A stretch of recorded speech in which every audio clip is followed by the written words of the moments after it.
Para karyawan ini, perlahan tubuhnya menghitam, yang awalnya kelihatan normal, layaknya manusia bekerja. Lama-kelamaan tubuhnya menghitam, berangsur jadi tubuh seperti hangus terbakar. Selamat datang di Horror Story. Kali ini saya akan bercerita tentang pabrik berhantu di Bandung. Cerita ini saya ambil dari akun Twitter Prehistory. Buat kalian yang ingin membaca cerita aslinya atau ingin membaca cerita horor lainnya, kalian bisa subscribe channel YouTube Prehistory atau follow akun Twitternya. Linknya aku taruh di deskripsi. Baiklah, kita langsung masuk ke ceritanya. Namaku Amri, dari Garut. Selepas lulus STM tahun 2001, aku memutuskan untuk langsung cari kerja. Kebetulan yang menyenangkan, masa menganggur hanya 6 bulan saja. Karena belum lama setelah lulus, ada info dari tetangga kalau ada lowongan sebagai operator mesin di perusahaan tekstil di Bandung. Kebetulan di masa sekolah jurusanku memang teknik mesin. Tanpa pikir panjang, aku langsung meninggalkan Garut untuk mengadu nasib di Kota Kembang, Bandung.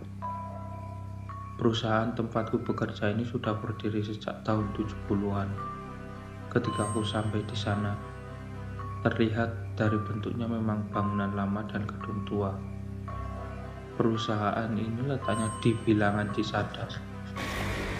Singkat cerita, tanpa wawancara dan tes yang bertele-tele, ditambah dengan referensi bagus dari tetanggaku, akhirnya aku diterima kerja. Jabatan awalku membantu senior operator mesin. Hal ini supaya aku bisa mendapat pelatihan terlebih dahulu. Kebetulan juga pemilik perusahaan ini baik. Dia memperbolehkanku untuk tinggal di pabrik ini sebelum dapat tempat tinggal. Tapi perusahaan tidak menyediakan mes, jadi sekitar 6 bulan lamanya gudang pabrik menjadi tempat tinggalku sementara. Selama kurang lebih 6 bulan aku tinggal, ada beberapa kali merasakan kejadian seram. Pada suatu malam, terdengar sapu ijuk bergesekan dengan lantai. Lama-kelamaan suara itu semakin mendekat.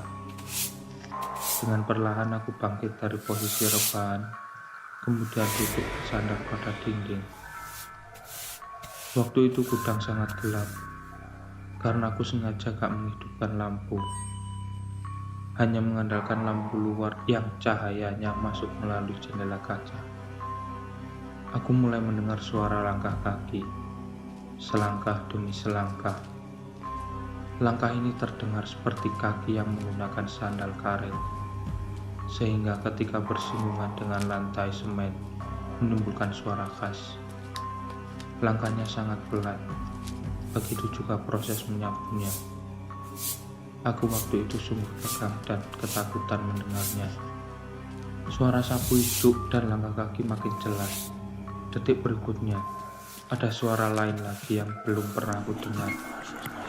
Suara perempuan yang bergumam tak jelas diselingi dengan tawa gigih bertahan. Terus memperhatikan pintu dan jendela. Aku yakin kalau sosok itu akan datang dari sebelah kanan. Dia akan terlebih dulu lewat depan pintu, kemudian jendela. Seiring dengan suara menyeramkan dari celah kecil itu, aku bisa melihat memang ada yang sedang bergerak. Suara gumamannya semakin jelas, terdengar dengan tawa cekikikan. Aku merinding ketakutan, sedikit pun gak berani bergerak. Ketakutanku makin menggila ketika dia tiba-tiba berhenti melangkah tepat di depan pintu. Kemudian hening seketika menguasai hawa dingin berbalut kengerian. Terdengar ketukan pintu. Keringat dingin mulai berjatuhan. Aku semakin meringkuk di sudut ruangan. Terdengar ketukan lagi. Aku gak ada niatan untuk membuka pintu. Hanya 2 ketukan saja. Setelah itu, hening kembali. Gak lama kemudian, ibu itu terlihat melangkah ke kiri ke jendela yang letaknya persis di sebelah pintu. Jendela kaca ini cukup besar. Dari jendela kaca ini dapat terlihat dengan jelas semua yang ada di luar gudang. Dengan pergerakan seperti itu, Aku sangat yakin kalau sebentar lagi dia akan berjalan persis di depan jendela. Sosok perempuan tua dengan rambut panjang terikat di belakang, seperti sanggul berpakaian warna gelap. Aku hanya dapat melihatnya sebatas pinggang. Tapi dengan jelas kalau dia memang berjalan sambil tangannya memegang sapu. Gumaman dan cekikikan pelan terus mengiringi pergerakannya. Aku terus memandang sosok seram itu. Waktu terasa berjalan sangat lama. Begitu lama dia berjalan di depan jendela, sampai akhirnya tidak terlihat lagi. Lalu aku berjalan mendekat pintu, kemudian mengintip jendela kaca sebentar, memperhatikan keluar, khawatir sosok ibu itu masih ada. Ternyata sudah tidak ada. Aku langsung membuka pintu, tanpa menoleh kiri kanan aku langsung lari keluar, menuju pos satpam yang ada di depan. Peristiwa yang selanjutnya sungguh sangat menyeramkan. Peristiwa yang pada akhirnya membuatku bertekad untuk segera mencari tempat tinggal sendiri. Begini detail kejadiannya. Waktu itu, seperti biasa, aku menghabiskan waktu di pos security hingga malam. Kalau ngantuk aku akan pergi ke gudang. Sekitar jam 10 malam, aku pulang ke gudang. Banyak lampu sudah dalam keadaan mati. Hanya sebagian saja yang dibiarkan menyala. Jadinya sangat redup, walau masih bisa melihat sekitar. Akhirnya aku sampai juga di pabrik belakang. Deretan mesin dengan berbagai macam ukuran harus aku lewati untuk sampai gudang. Sesampainya di gudang, aku langsung masuk dan mengunci pintu. Kemudian menggelar karpet yang biasa aku gunakan sebagai alas. Terakhir kali melihat jarum pendeknya menunjuk ke angka 11. Setelah itu aku terlelap, tapi hanya sebentar. Kemudian aku terbangun karena cahaya silau mengenai mataku. Ternyata gudang ini sudah terang benderang. Lampu di dalam menyala semua.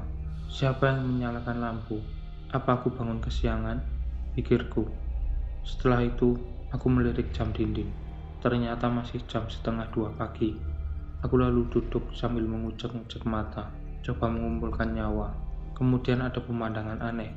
Pintu gudang ternyata sudah dalam keadaan terbuka.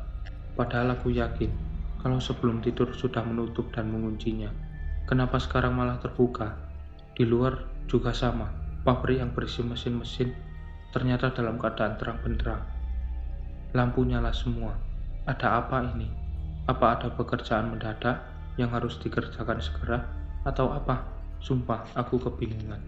Di sekitaran mesin, aku juga lihat ada beberapa orang yang sedang warawiri, layaknya karyawan yang sedang bekerja.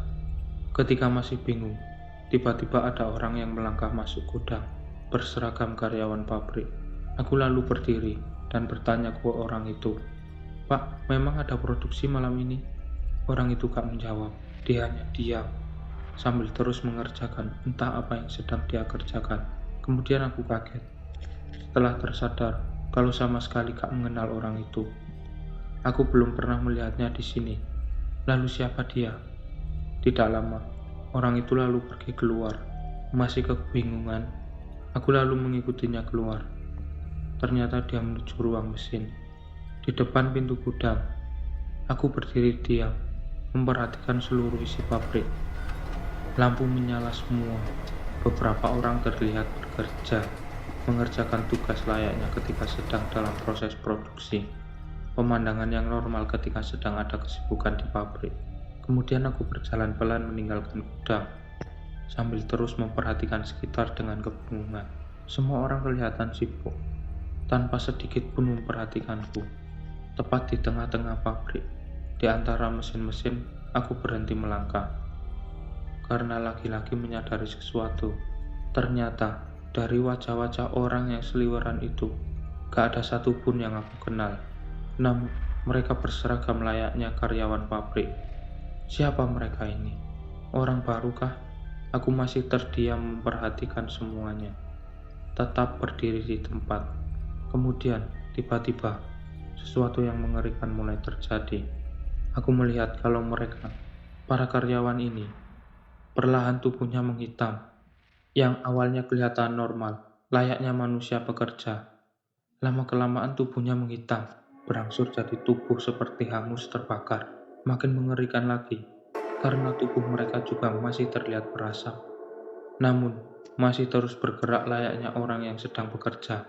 Sontak aku merinding ketakutan ketika akhirnya sadar kalau ternyata mereka semua bukan manusia.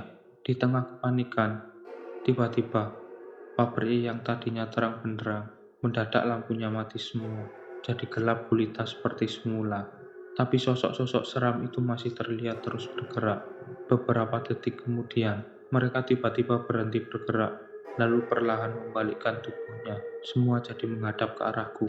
Mereka terlihat seperti memperhatikanku. Tambah panik ketika dalam gelap aku melihat kalau ada satu sosok seram yang bergerak melangkah mendekat dari kejauhan. Yang mengerikan, sosok yang satu ini ternyata tubuhnya tanpa kepala. Dia berjalan perlahan-perlahan mendekat ke arahku. Tubuhku kaku, sama sekali tak bisa bergerak. Untayan bait doa mengalir dalam hati. Aku memohon keselamatan darinya. Alhamdulillah, detik berikutnya aku akhirnya bisa menggerakkan kaki. Aku langsung lari menuju pintu keluar, tanpa sekalipun menoleh ke belakang.